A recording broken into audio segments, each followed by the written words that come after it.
Eh bien voilà, les tensions sont à leur comble entre Telegram et la France. Pour rappel, Pavel Durov, le PDG de Telegram, un franco-russe de 39 ans, est déjà dans le viseur de la justice française pour diverses accusations concernant sa messagerie. Cette fois-ci, il a fait une déclaration fracassante en menaçant de retirer Telegram de France. Il a affirmé, et je cite, « Nous sommes prêts à quitter ce pays ». C'est ce qu'il a déclaré dans un long message publié le 5 septembre. Il menace ainsi de suspendre toutes les opérations de Telegram en France, car selon lui, les autorités françaises l'accusent de ne pas suffisamment lutter contre les contenus criminels sur la plateforme. Cependant, Durov ne semble pas prêt à céder face à cette pression. Il explique, je cite, « Parfois, nous ne parvenons pas à trouver un accord avec les régulateurs d'un pays sur le juste équilibre entre vie privée et sécurité. » Et dans ces cas-là, il n'hésite pas, disant « Nous sommes prêts à quitter ce pays.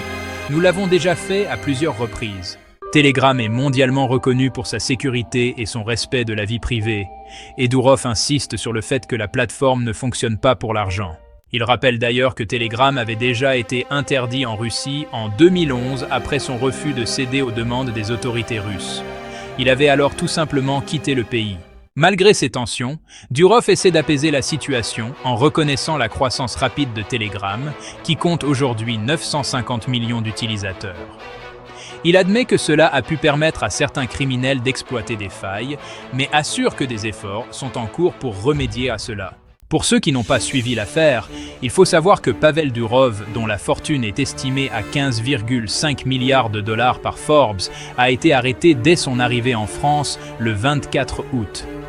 Contrairement aux rumeurs, il n'était pas invité à dîner par Macron. Après son arrestation, il a été mis en examen pour plusieurs infractions et interdit de quitter le territoire français avec une caution fixée à 5 millions d'euros. Il doit désormais se présenter 2 fois par semaine au commissariat pour signer une présence. Voilà où nous en sommes. Que va-t-il se passer ensuite? Difficile à dire, mais il semble que le gouvernement français ait réussi à faire fuir presque tout le monde. Qu'en pensez-vous? Dites-moi si vous êtes d'accord avec moi. À bientôt.